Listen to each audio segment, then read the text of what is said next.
Okay, ladies and gentlemen, please find a seat. Oh, I hear myself here.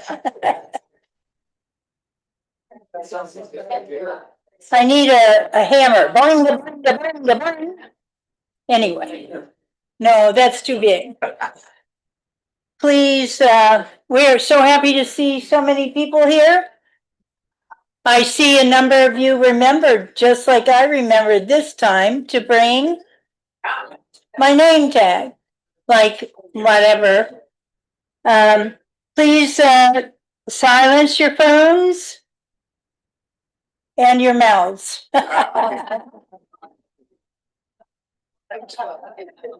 Interesting. All right. Anyway, well, we are doing this hybrid, right, Mark?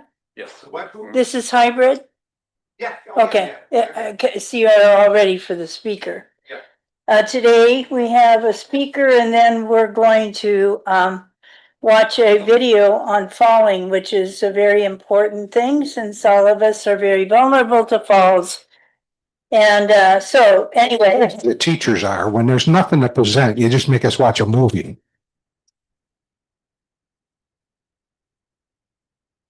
Well, sometimes movies are important things.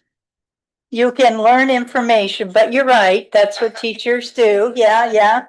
Anyway, so we're going to start with Robert Farwell, who is from Edward Jones, and he's going to continue on a conversation that he started. And then after that, we're going to watch the video, right? Right. Is that the order that we have it? Okay. And then, ladies and gentlemen, boy, you should recognize that there are 13-year-olds who are inventing all kinds of stuff. This fall guard is developed by a 13-year-old boy, and I'll give you the background to this invention. It's very interesting, thanks to Mark Lasky.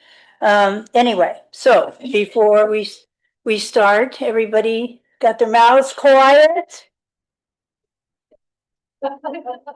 Okay, welcome. Thank you so much. Good afternoon, everybody. So like you said, I'm Robert Farwell with Edward Jones. Office is just there behind the post office near the former 5950, if you remember what that was. Good. So before I start, I just want to point out this is something I wanted to highlight. We're not going to talk about today, but I think in light of the fall video, this is probably really appropriate. This is a workbook from Franklin Templeton called The Hidden Costs of Aging. But it's actually a planning for housing workbook. There's a nice series of checklists that I think would be awesome for you all to take a look at and maybe just make sure you guys are all A-okay. Cassandra has a digital version of this, so she'll be able to send it out if you want it. So just highlight that real quick. So my goal today really is just kind of give you a quick overview of what's happening in the markets today. We kind of talked a little bit about it the last time I was here when we were doing the life pillars conversation. I'm going to go pretty quickly through this. I'm not going to take any individual questions, and please don't share your personal stuff with everybody here today. I'm happy to take questions after. I'm going to hang out afterwards. So, but really this is just more informational, educational. And certainly we're not giving you any investment advice or anything like that. I've got a disclaimer at the end. That's the gist of it. Okay. So we're going to go through real quick current performance, navigating volatility, looking at our key views, talking about the implications of current policies, and then just some general portfolio opportunities. So as you look at your own investments, it might be something for you to consider.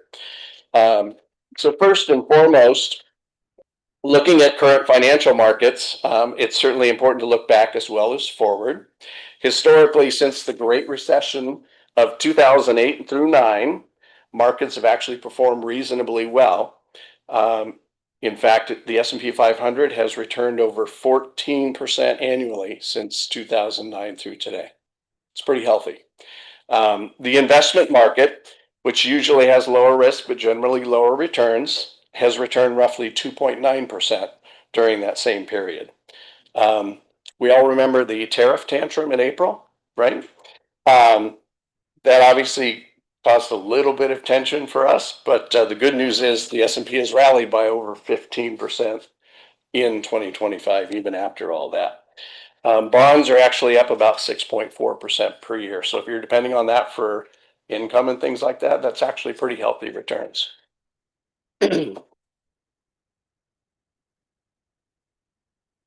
So the sectors that are actually doing well this year, and you might not be surprised by this, communication sectors. So think about Amazon and Google and things like that. Anything to do with AI has obviously popped the market pretty significantly this year, and we certainly expect that to continue. Two other sectors that are doing well are the cyclical sectors, industrials and materials, and we expect those to continue to do well. Let's see, the other parts of the market by size.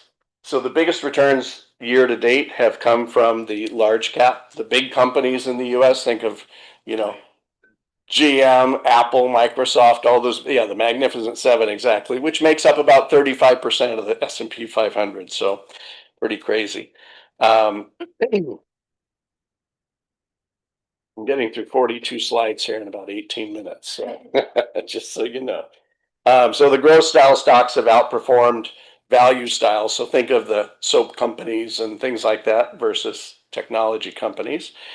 We expect technology and AI to continue to deliver, but could see a more balanced performance between growth and value style in the upcoming years, especially if the Fed continues their interest rate cuts. That's to be expected, right? Interestingly, this year, international markets have actually outperformed the US in a lot of sectors. So, in fact, what do they say it? Fiscal policy in places like Germany and rate cuts from the European Bank have actually contributed to this and helped boost European equities. Tech-oriented regions such as China and Korea have seen really strong returns in 2025, and Fed rate cuts historically have actually helped that portion of the market as well. So we should continue to see that going forward.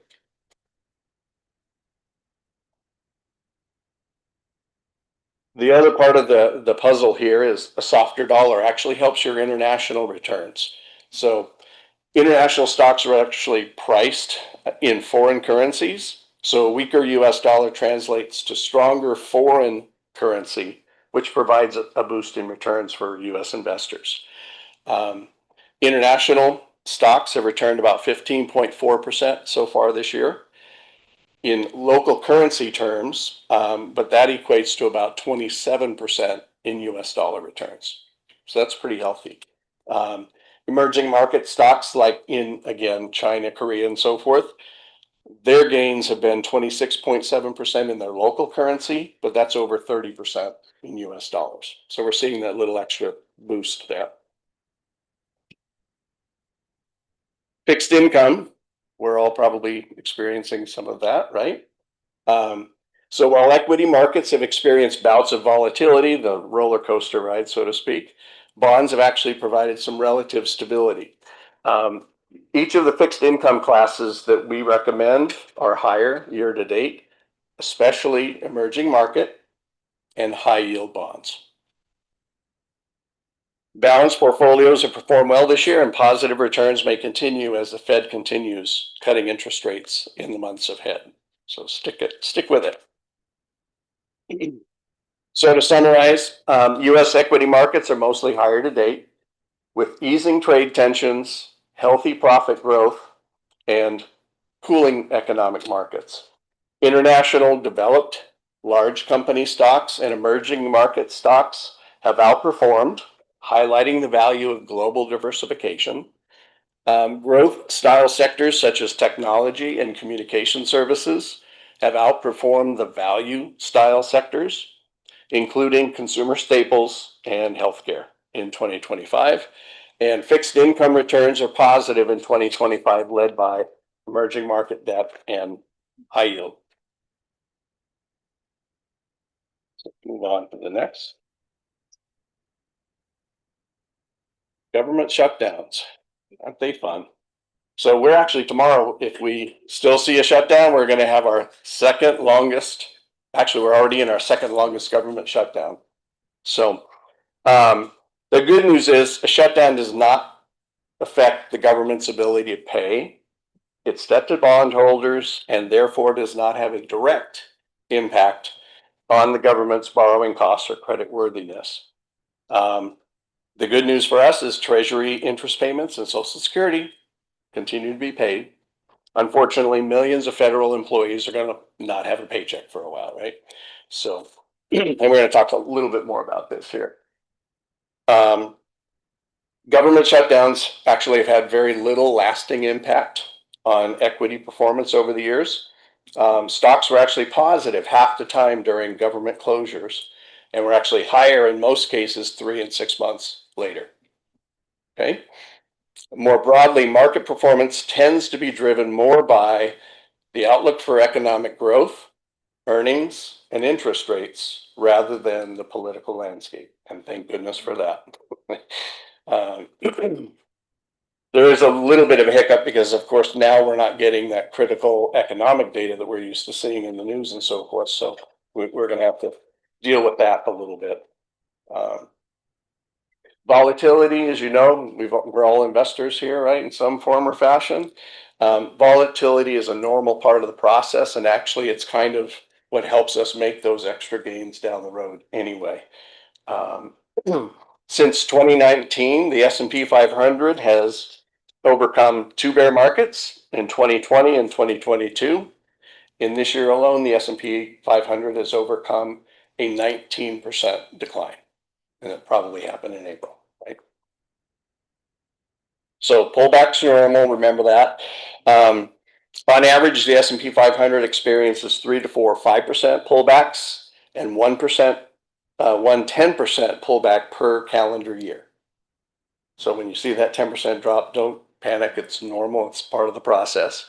15% pullbacks occur on average about once every 2 years, and a pullback of 20% or more occurs about once every 3 years. So don't panic. Write it out. It's usually okay.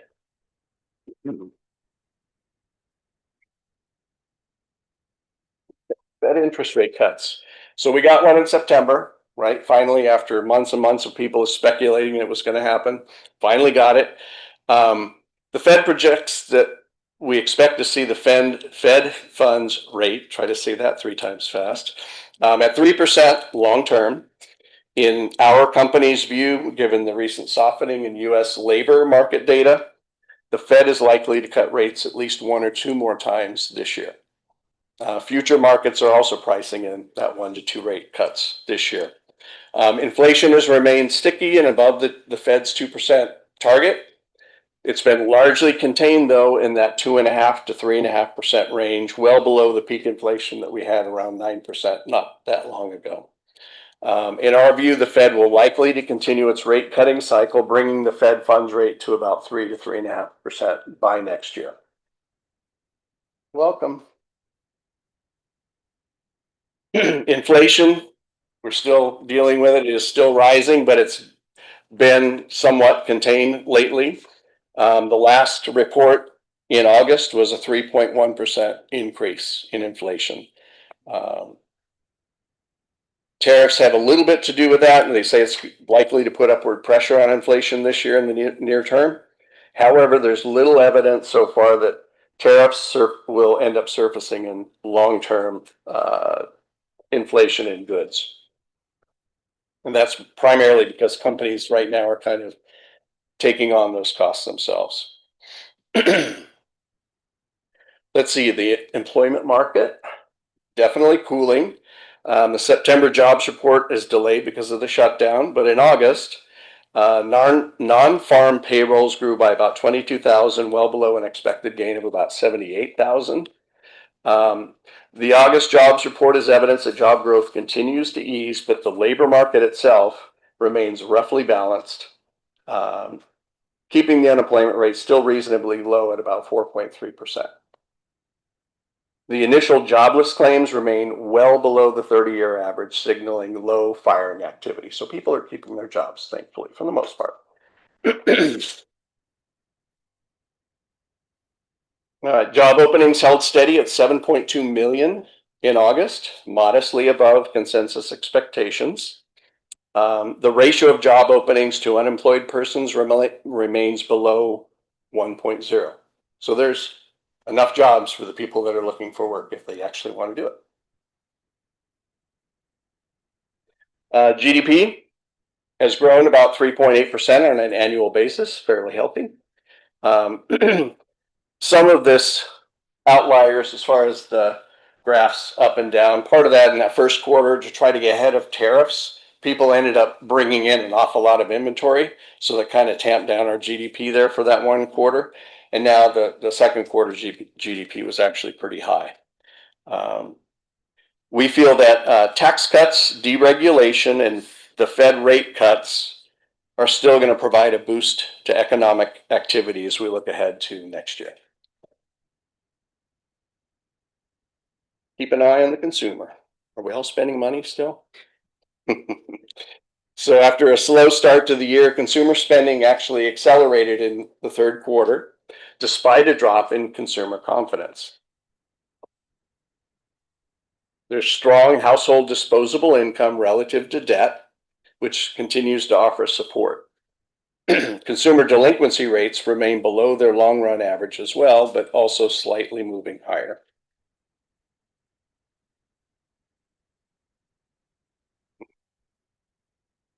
So tariffs, which of course have been in the news for a while now, right? They definitely weigh on business, but they're not necessarily impacting results yet. The earnings for companies in the first quarter were strong. The valuations elevated relative to history. Earnings growth will likely be a key ingredient for further gains in equity markets. In our view, the high single-digit earnings growth is achievable in 2025, and this may accelerate in 2026 as Fed rate cuts and some stimulus from the U.S. tax bill kicks in. So to summarize, the Fed is likely to continue easing policy gradually, given the recent softening of the labor market. We expect one or two more interest rates cuts in 2025, followed by another one or two cuts in 2026. Inflation has begun to rise in recent months, and tariffs could put some upward pressure on prices. However, these near-term price increases are not likely an ongoing source of inflation. Labor market conditions have begun to ease as businesses adjust hiring plans given the uncertainty around tariffs and economic growth. And then economic growth has shown signs of moderation and could slow further due to government shutdown. We believe fiscal stimulus, solid household disposable income relative to debt service, and Fed rate cuts should offer support over the next year.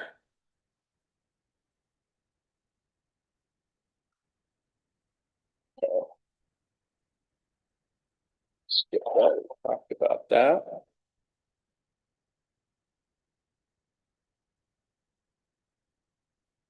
I'll put it up here in a minute. Okay. So opportunities.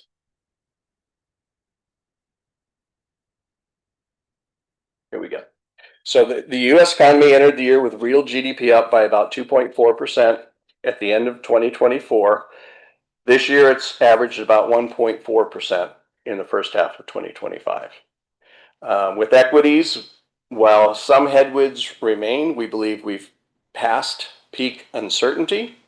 After a strong rally in stock markets, some bouts of volatility are likely, especially as we navigate an ongoing government shutdown and a cooling labor market. But we continue to view pullbacks as opportunities. We favor U.S. large company stocks and mid-cap or mid-sized company stocks over international large company stocks. We expect the technology and the AI sectors to continue to lead in the months ahead as AI productivity expands and recommend investors maintain their balanced exposure to growth and value style stocks. And bonds do provide stability to well-diversified portfolios, and we suggest you continue to invest in the U.S. market. The next, really talk more about what our analysts view in terms of how to build out the portfolio. And you can see they remain pretty neutral on most of the areas here, except in fixed income, where we're suggesting to be a little bit underweight in the US in the fixed income space, overweight in equity, overweight mid-cap stocks, overweight large cap stocks, underweight international large cap, underweight US high yield and international bonds. Everything else remain balanced. And then in the sectors themselves, overweight consumer discretionary. So think of those Home Depots, Lowe's, Apple, Microsoft, all those types of companies, financial services, and of course, everything we're all too familiar with, healthcare, right? The material sector, they say to underweight, as well as consumer staples, which again is the soap and all the stuff we use every day. Okay. Last one here, historical stock gains after hitting new all-time highs, which we have done many, many times this year, believe it or not, even after the tariff tantrum. So the S&P 500 has historically seen positive returns in the 12 months following a new all-time high. So while history may not repeat itself, this data does suggest that US stocks could have further room to run over the next 12 months. So I think I'll leave it there. Any questions? Oh, thank you so much. I appreciate that. Cassandra's got an evaluation form. If you wouldn't mind, I would love to get your feedback. Anything I can do to improve. If there's any topics you would like to hear about, I'd be happy to hear that from you. So happy to share. Thank you. Thanks, everybody. I forgot to leave the house with my big group of pens. So if you have a pen, please share one. And I'll run out to the car and grab a few.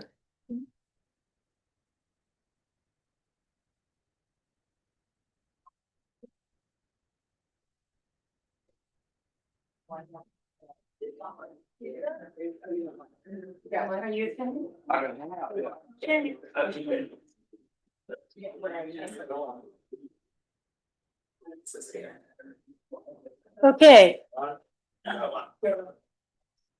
So we're passing suggestions through, so Robert has some feedback about his presentations, and we'll give him some new ideas on perhaps what specifically we want to find out about that he hasn't touched, so those are important.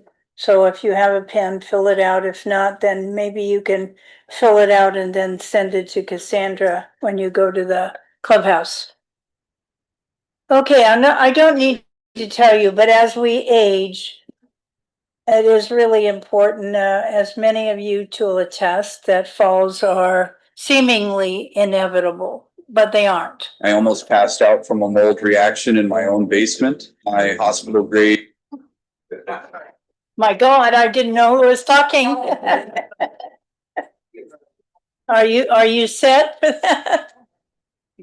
Okay, rather than worry about falling, this video, we were going to have ICAP today to talk about insurance because it's open enrollment, but that fell through, and that's why you have the video. And the video is due to Candy. Candy shared that with Fran and I, and both Fran and I thought this is a really good video. And since falls are such a difficult subject for all of us, is as soon as you fall once, you're afraid you're going to fall again. And it really sets you up for failure. And so there are some steps, baby steps. These are really small things that if you just get your pencil out and write down the 7 choices that she has and just modifying the way you walk, that might affect how you avoid another fall or first fall. I'm of the, I haven't really fallen yet, and I am really afraid because I look at all the bones that are sticking out now, not around here, but around here. And if I fall, like you try to catch yourself, you're going to break your wrist or your forearm here. And if you're in really bad shape, you can do something about your hips, and that's really bad. So this little video, write down the 7 things that you might practice doing that'll change the way you walk.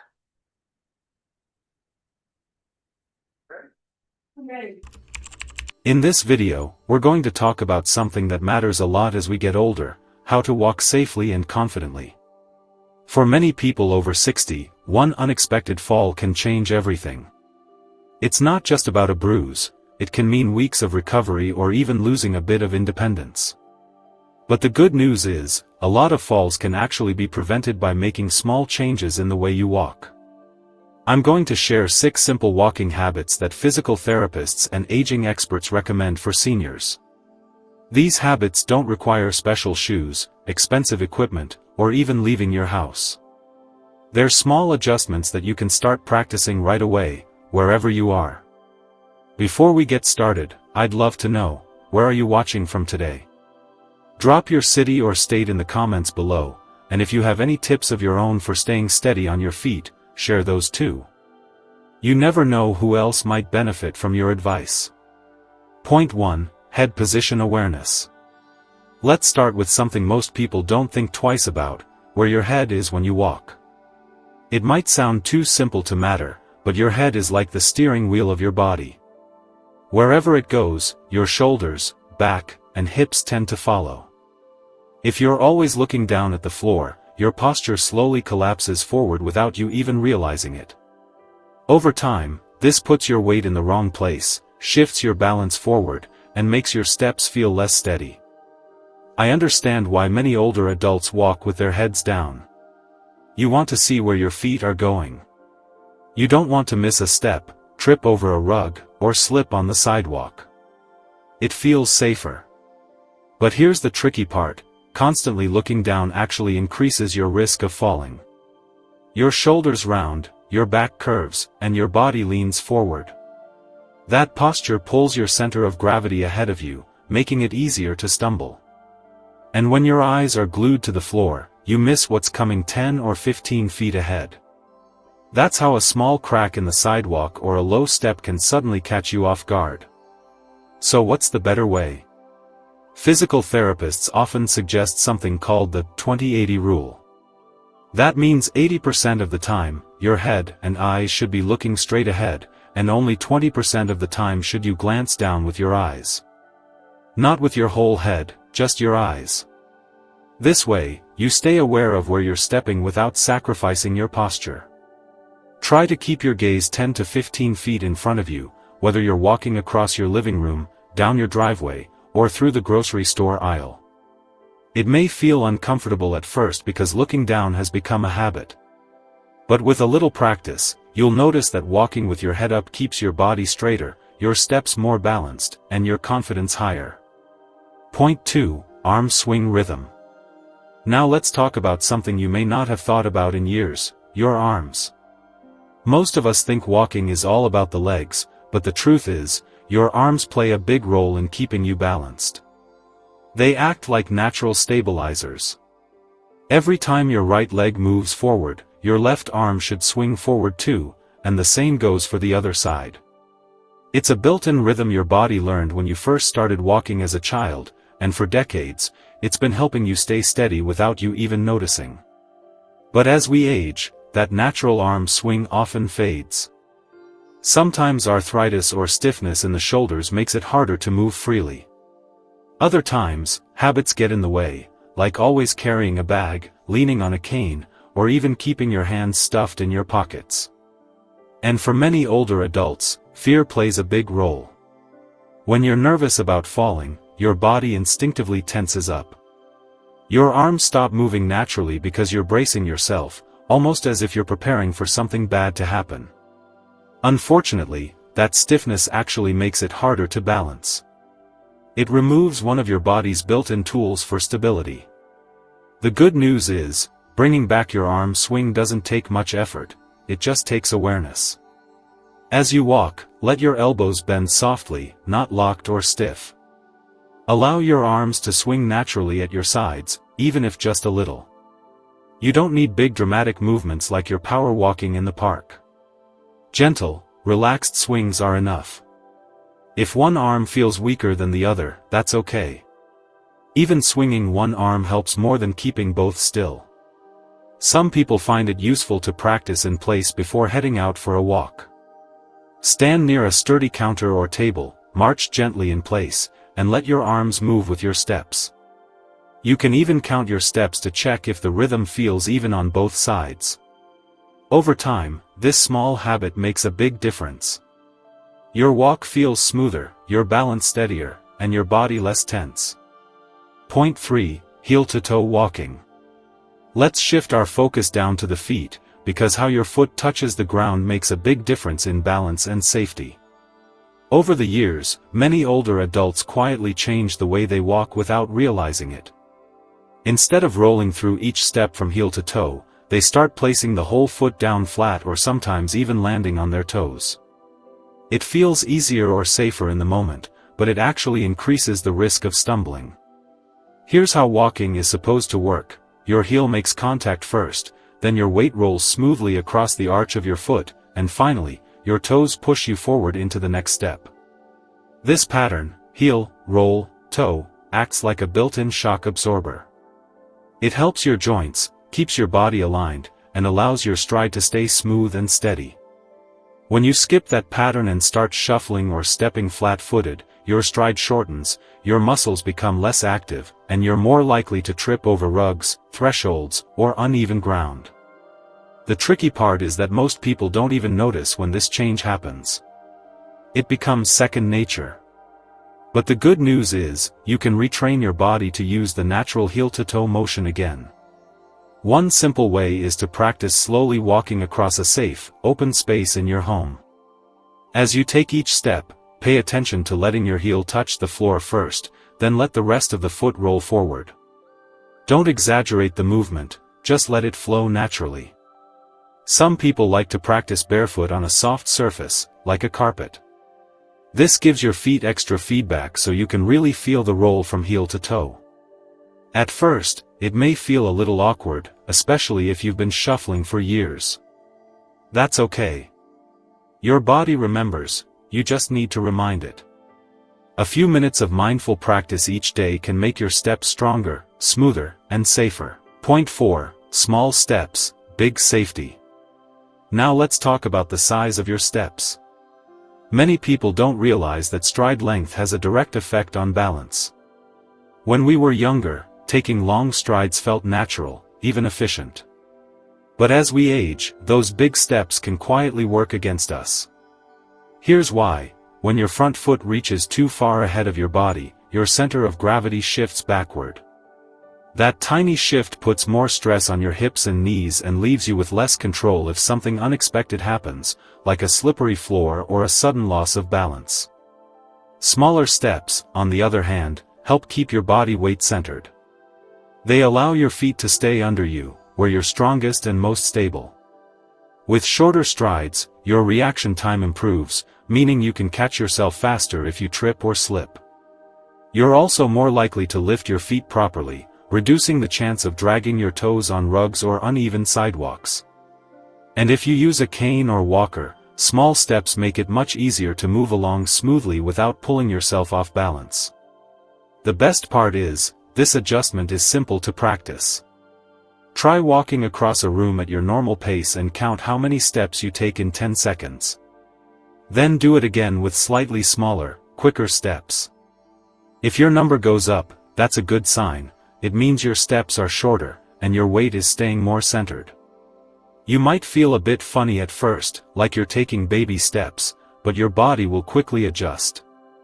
Another tip is to practice in familiar spaces where you feel safe, like your hallway or kitchen. Focus on keeping each step light, centered, and steady. Over time, this becomes your new normal, and you'll find that walking feels smoother and more controlled. Remember, this isn't about walking faster or trying to cover more ground. It's about safety and stability. Point 5. Core strength, core confidence. When most people think about balance, they picture strong legs and steady feet. But the truth is, balance starts in the middle of your body, your core. The muscles in your stomach, lower back, and hips are like the foundation of a house. If that foundation is weak, everything above it feels shaky. You might notice yourself leaning on furniture, feeling wobbly when you stand, or tiring quickly after just a short walk. That isn't just your legs, it's often your core quietly losing strength over time. The encouraging part is that you don't need a gym membership or heavy equipment to build a stronger core. In fact, small, simple movements done consistently can make a huge difference. Let me give you an example.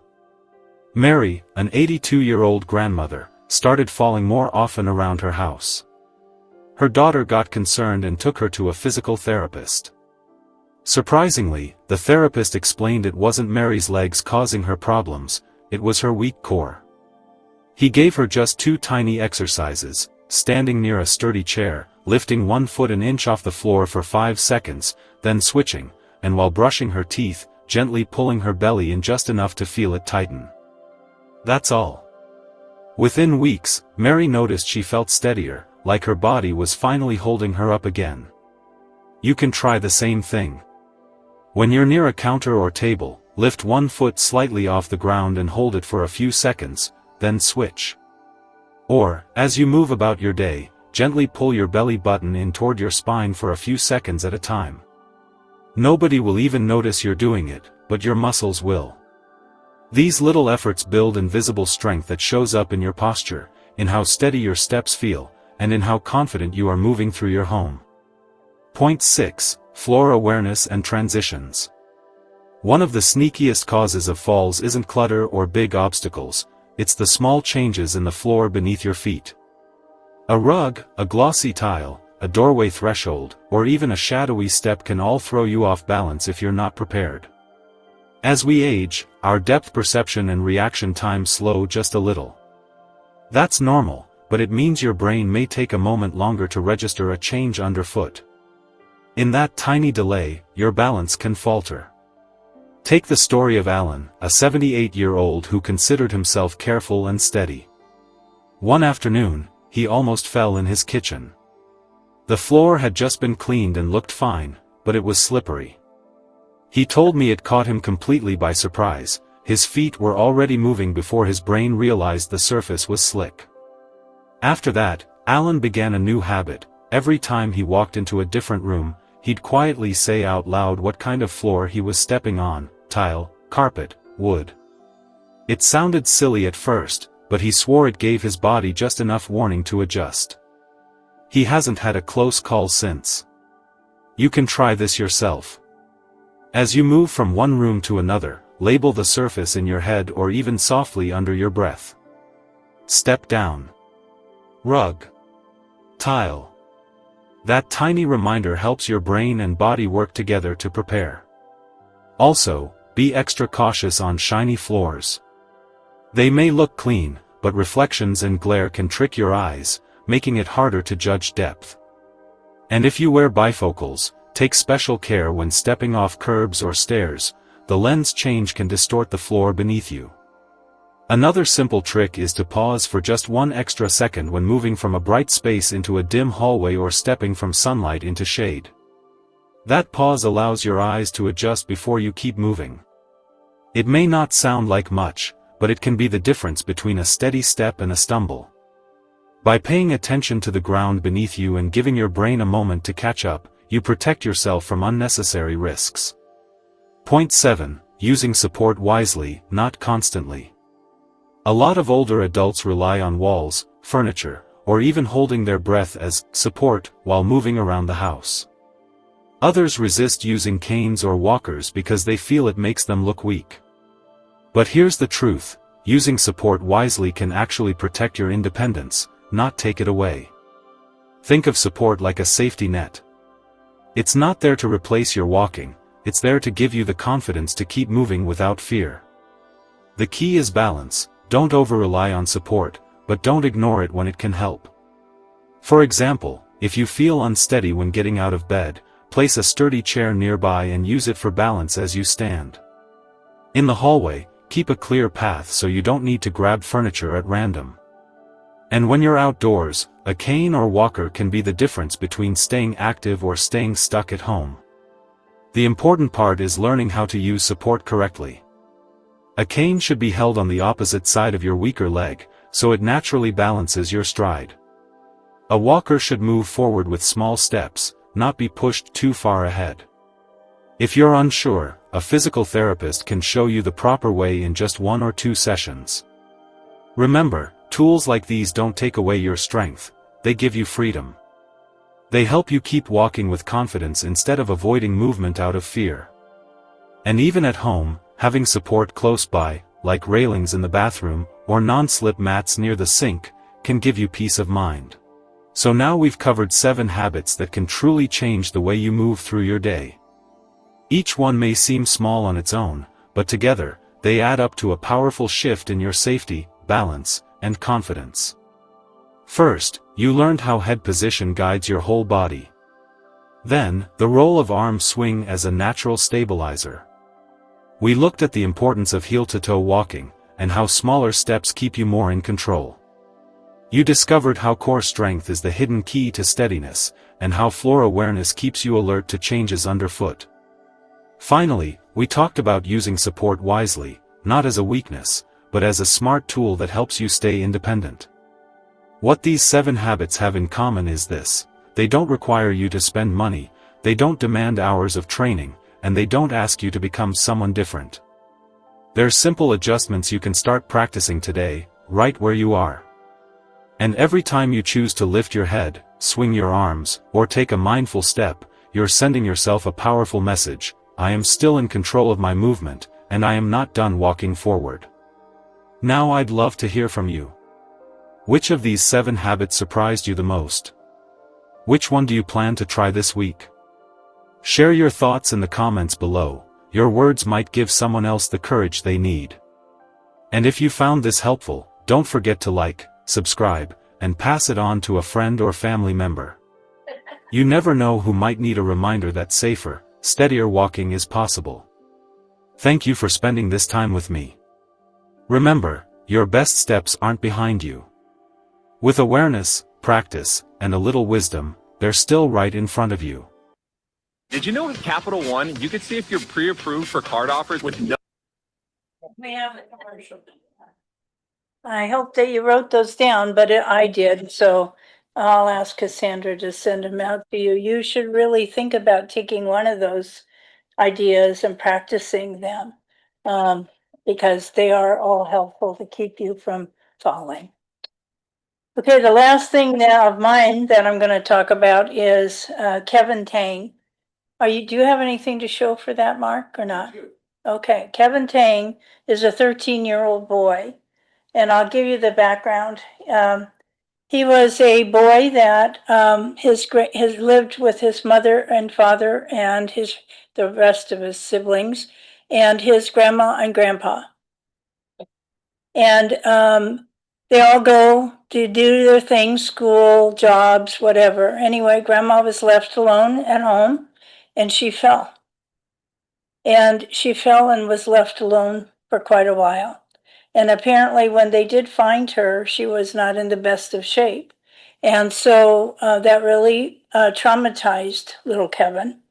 And so some time went, but he didn't do anything about it. But sometime later, his grandfather fell. And that was like the straw that broke the camel's back. So he did something about it. He created what I don't even know what to call it. It's called, by his definition, what is it? Fall guard. It is kind of like having rings. You know what ring is? Those cameras on all the corners in your rooms. I once asked my kids when they were concerned about me living alone, do you want me to put ring cameras so you can follow my every move? And they laughed at me and said, no, we don't need to do that. But everybody who lives alone is afraid that something's going to happen and nobody's going to be there to discover it for a long time. And so what Kevin did is he created something like these ring things, and he put them in his grandparents' house, and he did something with algorithms so that when it discovered somebody had fallen. Now, I don't know if his grandmother or grandfather fell again, but maybe we'll find out in this little twing that Mark has. anyway, they set algorithms, and so when they discover that somebody has fallen, guess what they do? What the does for the watch or this thing that hangs around your neck? They called somebody who could do something about it. So they don't have to worry about falling and not being discovered, which is what all of us fear is going to happen. So this is Kevin Tang. He's 13. He's probably 15 by now, but I don't know. Anyway, This, Madeline, this is a YouTube video that accompanied the article that I read. And the gist of the article was this kid with this invention won Junior Scientist of the Year in the United States. Sponsored, yeah, and he got a $25,000 scholarship. And I don't know what organization actually is behind this competition, but he won the national competition as Junior Scientist of the Year. So this is his little homemade video talking about his product.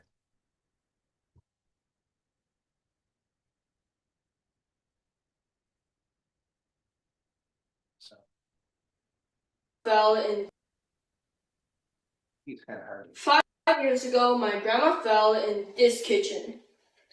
But by the time we noticed and called 911, it was already too late, which left her with permanent brain damages. After doing some research, I found that over 600,000 people die each year from these falls. So many of those lives could have been saved if help came a little sooner. That's why I invented FallGuard, which is a real-time fall detection system. At the heart of FallGuard is a custom algorithm using AI and computer vision. My two-stage algorithm first checks for the laydown position using 2 parameters that I developed through hundreds of experiments. Then it analyzes the maximum vertical velocity during a rollback window to confirm the fall. I validated my algorithm on 2 publicly available datasets comprising 260 videos that simulated various real-life home scenarios. The algorithm achieved high accuracy, sensitivity, and precision rates. Additionally, I also built a custom nighttime dataset and demonstrated strong performances under low light conditions. Later, I built a low-cost standalone FallGuard device with a Raspberry Pi. I optimized my algorithm to run efficiently on the Raspberry Pi, and it can finally detect the fall in around 50 milliseconds. Once a fall is detected, a notification is sent immediately to a family member through email. I am also developing a mobile app with a real-time push notifications. My goal is to integrate directly with 911 or emergency service providers, ensuring fast responses and help. By sharing my code on GitHub and creating more free FallGuard devices, I hope that my invention is able to reach out to more people. FallGuard is much more than just a device. It's a guardian, quietly watching over your loved ones when you can't be there.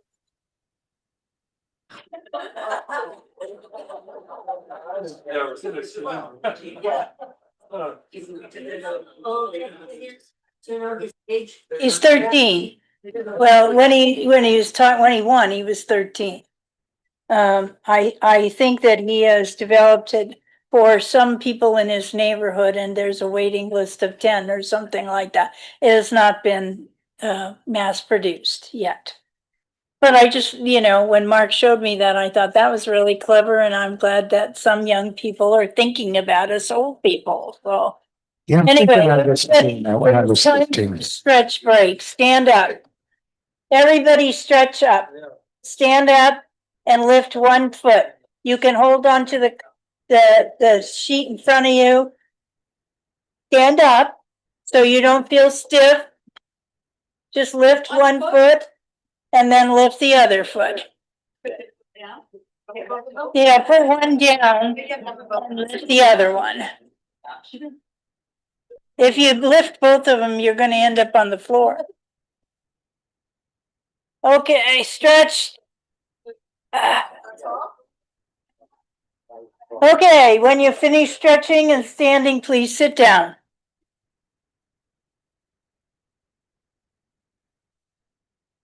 I don't know about you, but after I sit for a while, my back starts hurting and I get stiff. And if I sit too long, then I get into permanently that position.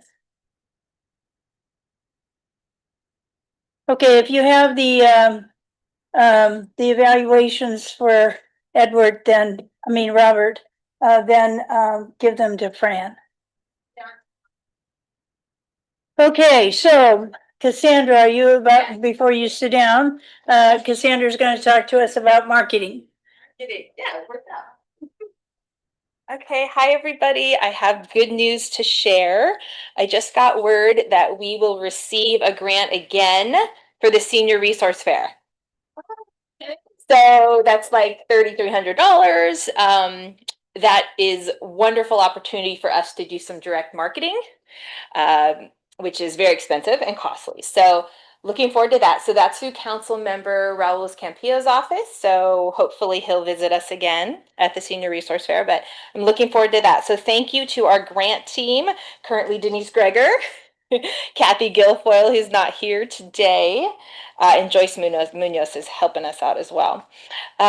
Denise just helped put in the CEP grant. She just submitted that today. The Community Enhancement Program grant is the funding that we get to help subsidize our exercise classes, book club, rental space like this, ADA rental space. So another really important grant. So hopefully we'll hear about that in a couple months.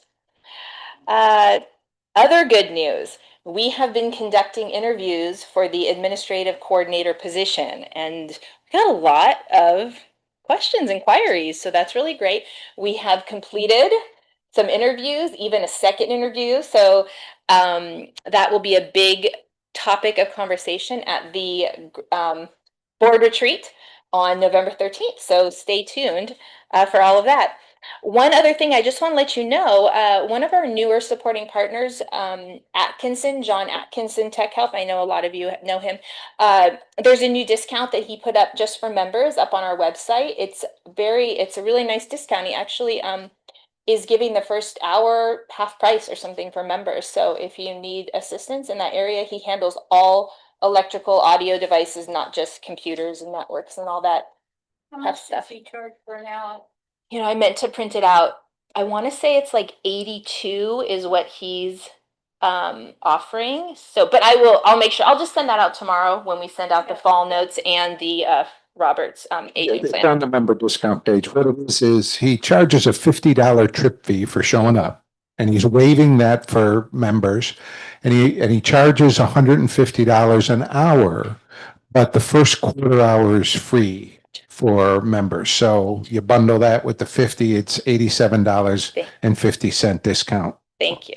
Perfect. Good. So, and just check out all those other member discounts too when you're on there. Thanks, everybody.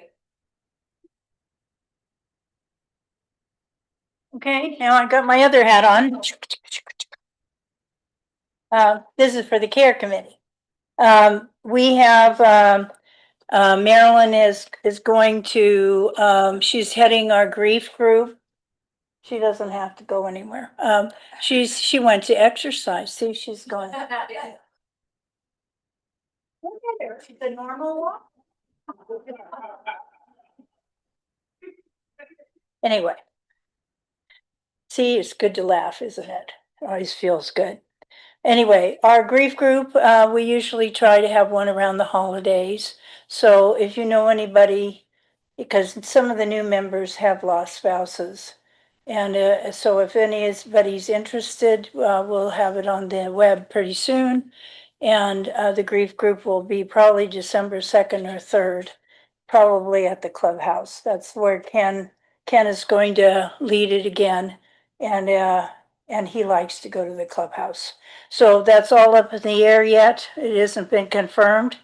And then this Friday, the 7th of November, is the 3rd session of our decluttering class. We're moving along pretty well.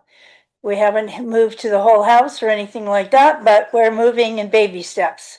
So we have 3 out of 4 done. The next one is in a month. So we'll do that. And I was interested because Art was ill when we went to the Holly Jolly Trolley thing last time and I didn't get to go. So I said, I want to go this time. So we're up to 25 people. The trolley takes 34, I believe. So if you're interested in going on the Holly Jolly thing. What's the date? It's December the 10th. The trolley is 75 minutes long, starts at 5:30. We have to be there at 5 o'clock. And if you're late, you relinquish your seat, so you better be there early. 5:30, it's around 5:30 to 7:45 or 42 or something like that. It's $31.35 a piece, and that includes the tip. And yeah, so we're kind of thinking maybe we might go early, just a second. Might go early and maybe have dinner or late something, or we'll find some place that does hot chocolate or something afterwards. One or the other, either dinner before and we'll just meet. I don't know, we're gonna have to carpool it because that's quite a long walk. I mean, walk. Long car ride. Anyway, so is there any questions? Yes, you had a question, ma'am. The Holly Trolley it's a tour. It goes to all throughout San Diego and looks at the decorations that are put up for Christmas. And you're singing carols in the trolley. Did anybody go last time? Okay, well, can you add anything because I didn't go, that's all. It's run by the Old Town Trolley, so if you've seen the Old Town Trolley go around San Diego. They have, use those yeah. vehicles, but they decorate them all up with lights and so forth, and then they print out song sheets. And they play holiday music on a loudspeaker and they ask everyone to sing along. It's fun. And it's pretty, I would think, at nighttime. What? Oh, he's kidding. It doesn't stop and shop. It's not a hop and dot. Well, there are those things that you go into town someplace and you get a trolley that's a hop and shop. No, that's not what it's called. They get off and you get on again, but you see all the things that are in a particular, what is it called? Hop on and hop off. Okay, well, you can step off if you don't have to hop either. Anyway, registration is gonna close next week for that, so if you haven't signed up and you're interested, please do that so we can then go to step B, which is either doing hot chocolate or dinner and figuring out the carpools and stuff, okay? At Old Town. Twig Street. Twig Street. It's right where that theater group used to be where Signet, well, it kind of close to there. You could park there. Okay, so now we're ready for Georgia. Is Georgia coming? Oh, Georgia. And I don't know, are you talking, Sue, too? Okay, social commentary. First, because we'll go into order of the events. Yeah. Yeah,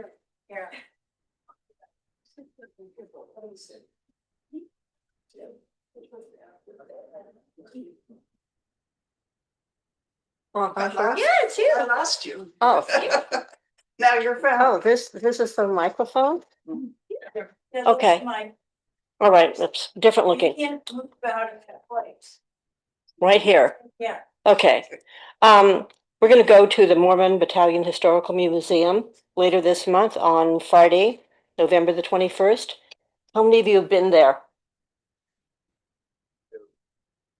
What? Always wanted to go. Oh, you're not signed up yet? Are you gonna sign up? Deadline. Slow. Deadline? What? Deadline for registration. Did you put a deadline on it? Let me see, right. Can anybody hear me on this? Hello? Barely. Is that working? Registration is required before Wednesday, November 19th, end of day. All right. The reason I want to know how many people are going is because we're going to meet at McDonald's, and I want to make sure that we have enough vetted drivers so that everybody who wants to go has a ride. So it's really important to know ahead of time if you want to come.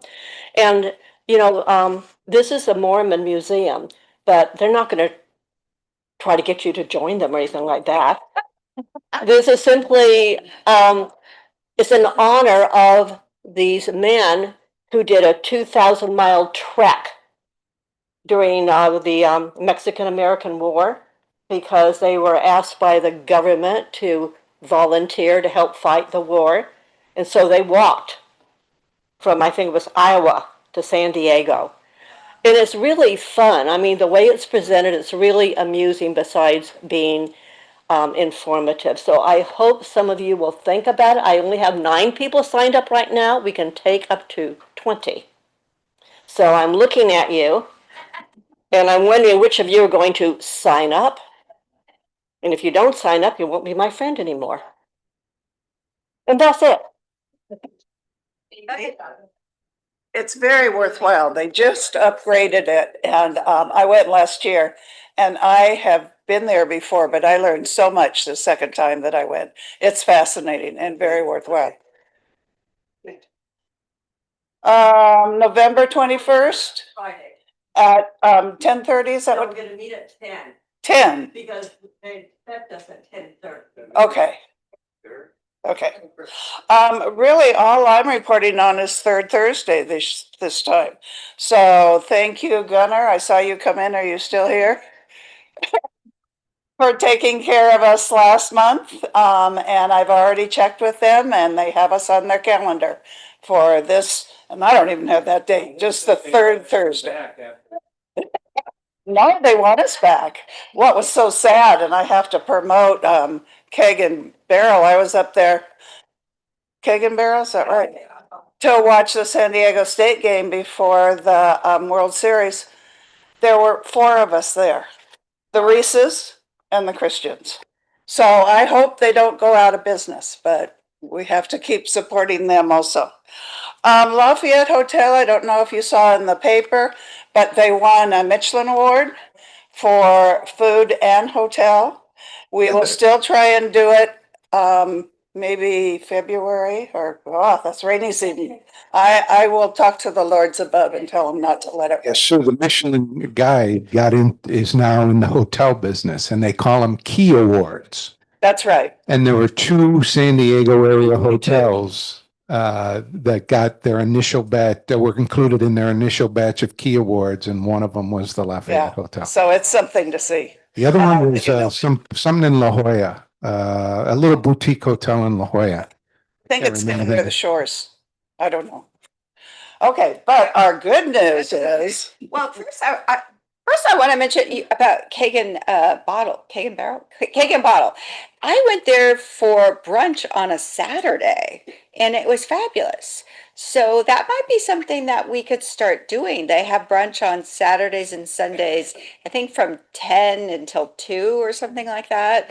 And it was really good. So that's a really good idea. I know. I went with a friend, and it was there were a few people there, but again, it was not a lot, but it was a nice place to go in Tierra Santa for brunch. And you can even have, I had a Bloody Mary. It was really, really good. And yeah, so. And it's a good sports bar. It's a good sports bar. But I'm here to talk about the holiday party.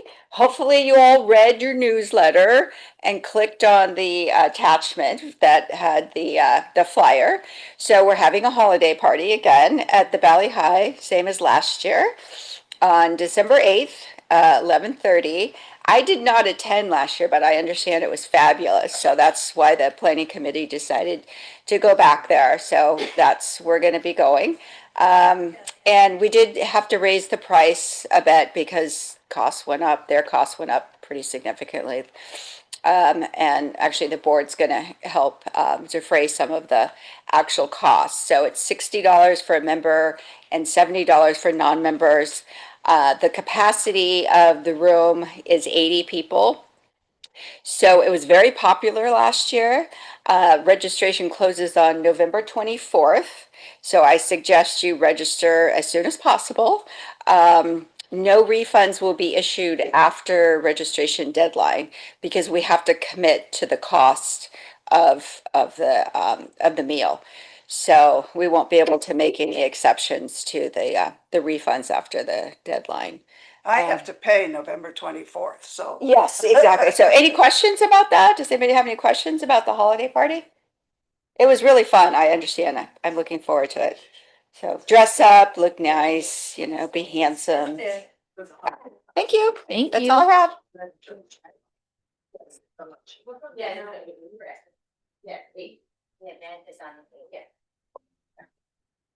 Okay. The party was fun. It was great last year. Okay, so we have Marilyn Bente who's talking about new members and volunteer of the month.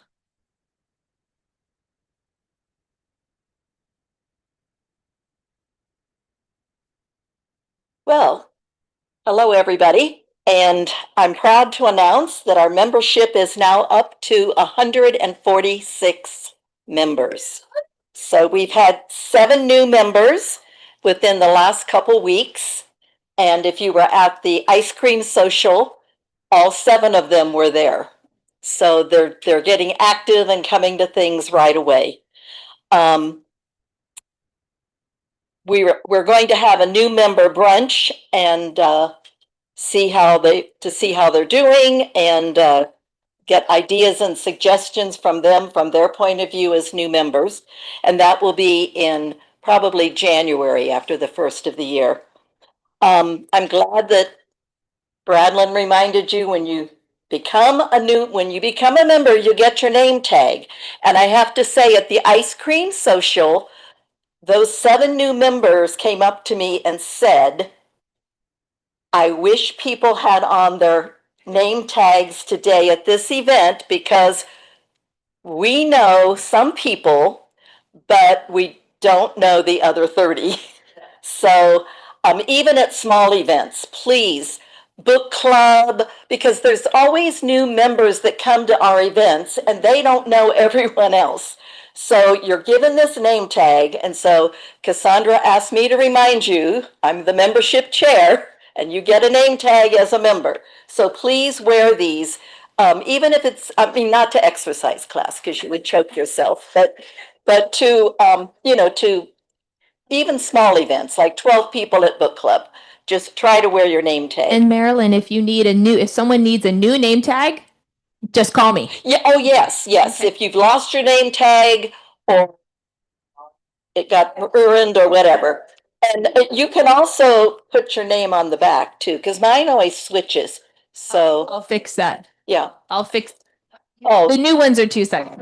Okay. So the old ones, you have to. I can make you do it yourself. But anyway, please wear your name tag.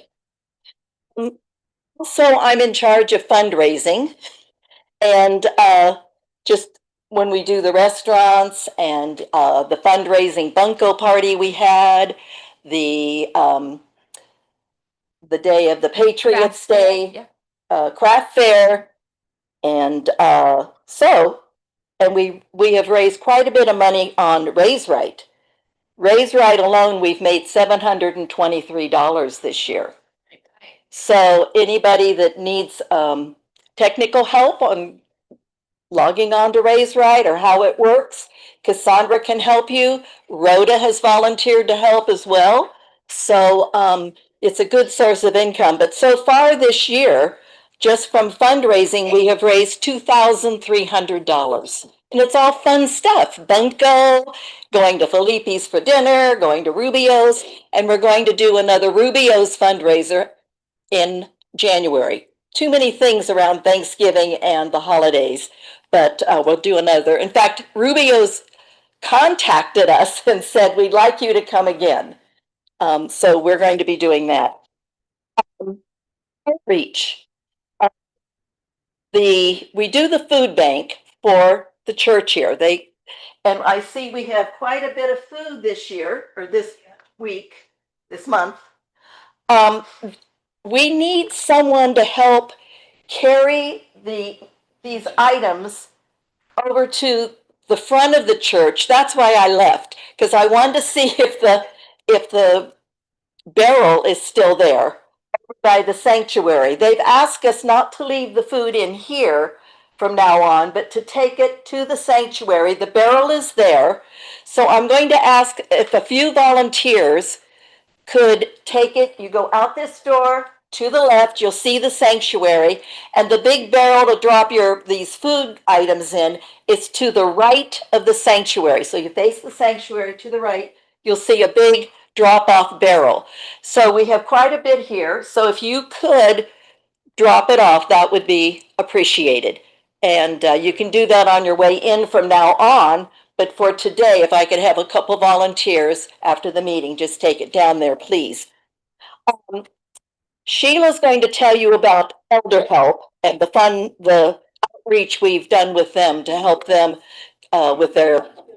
No, I'm not going to. You do it. But I just wanted to say,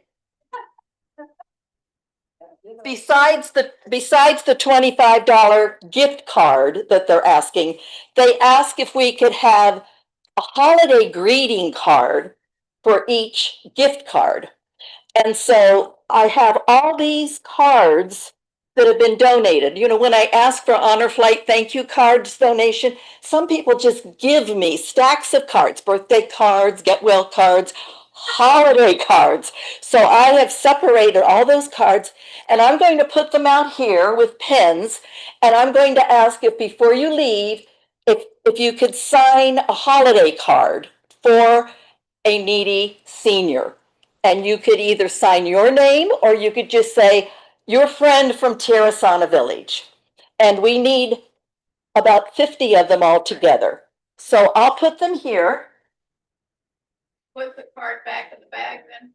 And put them back in this bag when you're finished. And here's the pens. Okay, and those of you at home, if you'd like to help, just let me know and I'll get a card to you so you can sign it. Okay.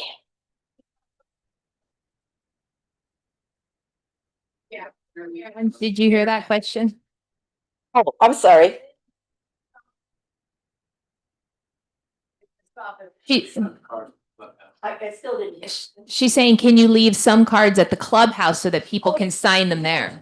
Yeah, that's a great The idea. ones that aren't signed this evening, I'll leave those at the clubhouse. I'll give them to Cassandra. Also, I just wanted to remind you, we have the Downton Abbey movie, the final edition of Downton Abbey. It's going to be November 14th. That's a Friday at 3:30. So please register. We started off with 13 people who showed an interest, and I think we're up to almost 20 now. So it's free of charge.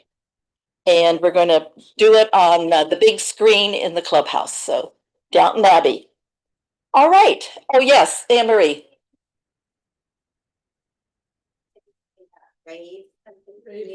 Raised Right.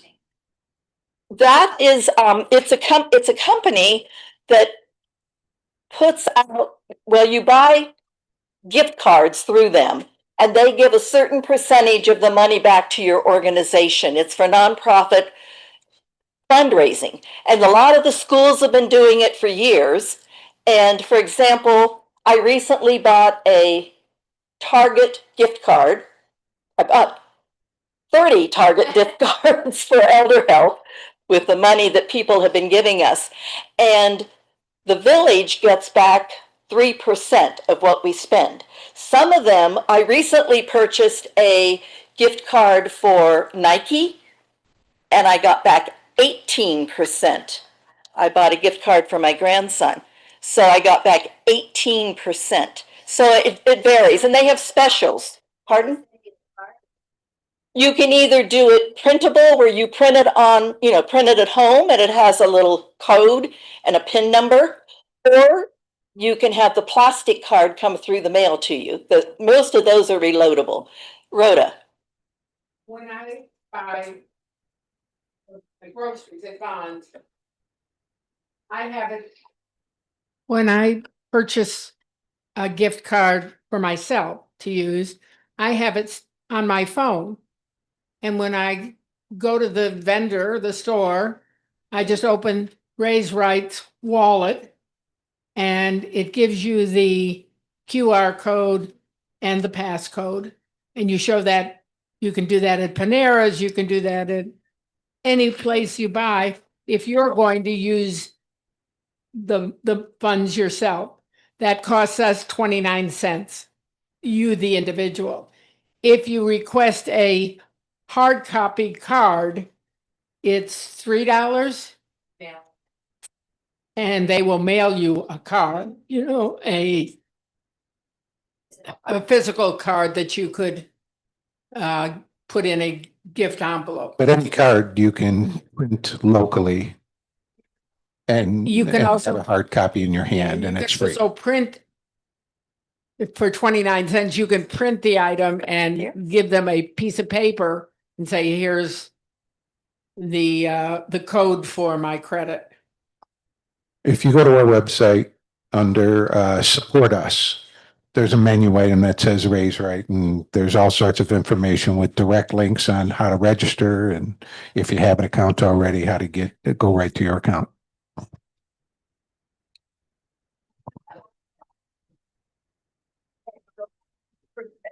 Also, for the elder help, we need plastic cards because these are going to seniors and many of them don't know how to use a barcode and PIN number and everything. So we actually need the plastic card. Marilyn. How do we put anyway? Just she's gonna bring the microphone. How do we put Raise Right on our phone? It's an app store. And where you- have to have the app, and either Rhoda or Cassandra can help you with that. Thank you. Uh-huh. Marilyn, what's the deadline to get your plastic card? For elder help? Yeah. She was gonna explain all that. She'll explain it in a minute, okay? Okay, and my last topic is volunteers, and we have our volunteer of the month, who is Janelle Harris.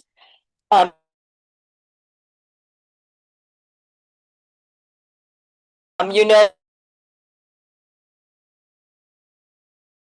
that every once in a while I like to choose self or himself. He joined in February.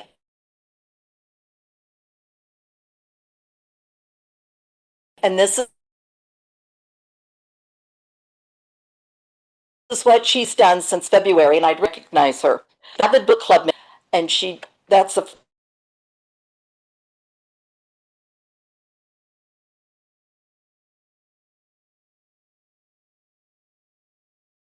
first month she joined, she right away.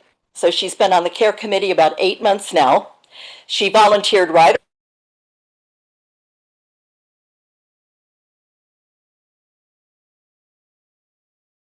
away to make phone calls to shut in after surgery, and she has volunteered to facilitate and lead a member-to-member forum on decluttering, which is a 4-part forum, and she's been working with Bradlin. And I just want to recognize Janelle for all the things that she has done as a new member. So she's not here today, but I see her at exercise class, so I'll be sure to give her her gift card. Raise Right. So not only are we giving money to our volunteers of the month, but our village is getting a little bit back too. So anyway, thank you very much. And I guess I'll turn it over to Sheila, who's going to tell you more details about elder help. Okay, I thought okay, all right. The village singers are just.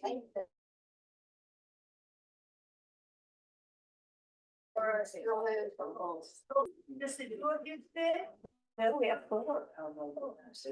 Jenny, Marilyn, okay. And I'm off the okay, I'm fine.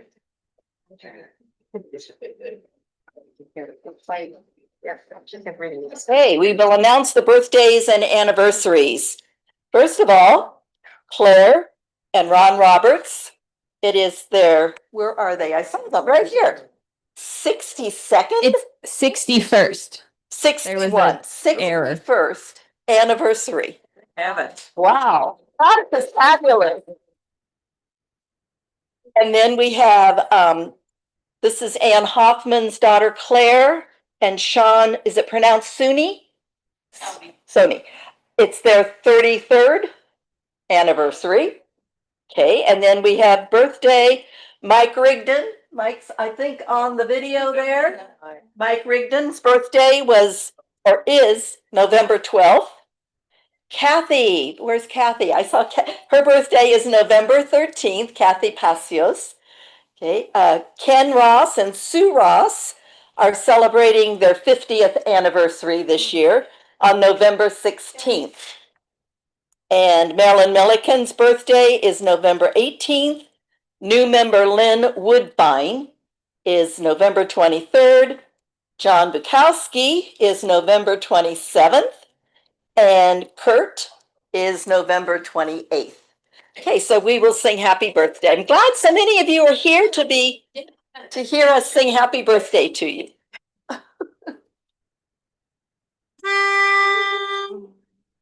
Happy birthday to you. Happy birthday to you. Happy birthday, dear villagers. Happy birthday to you. And many more.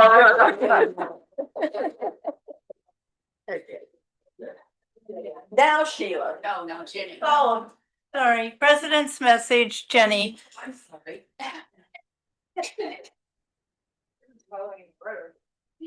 Following the agenda.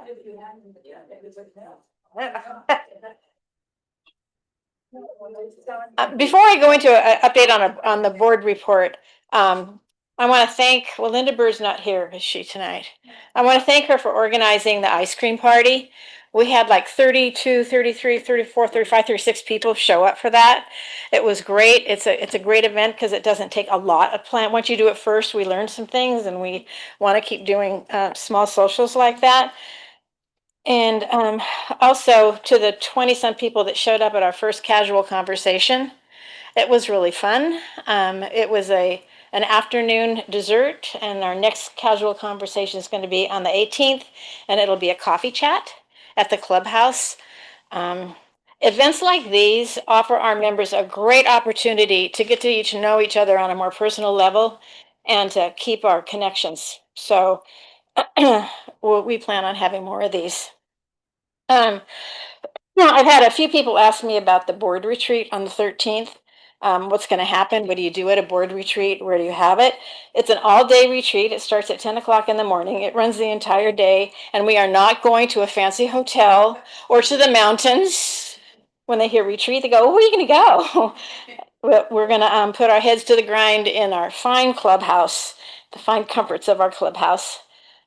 We apologize, that's a Mahjong day, so the ladies who play Mahjong will have to find another place to play, and Rhoda and I will miss playing with you, but we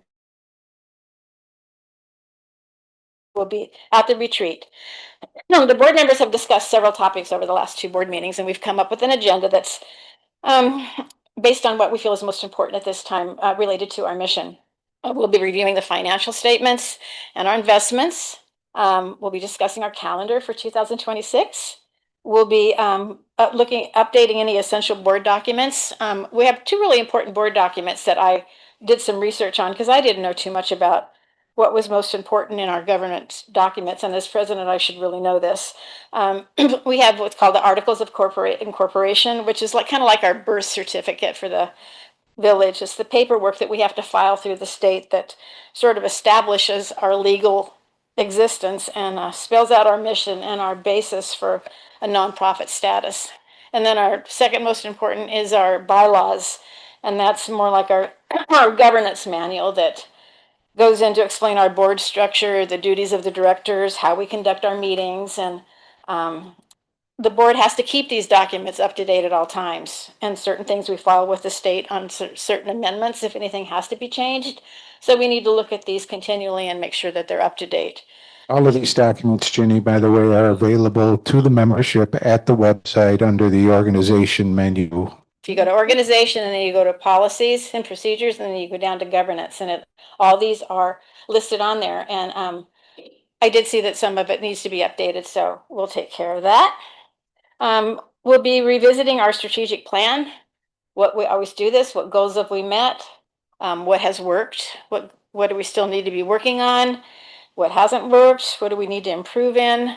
And as we move into member services, there's a lot of thinking that has to be incorporated into our strategic plan. So we'll be spending probably the majority of time on that, because since we're going to be hiring someone new to help out with Cassandra, and we want to move forward on this implementation plan. So that needs to be embedded within our overall overarching strategic plan. So that will probably take up most of our time.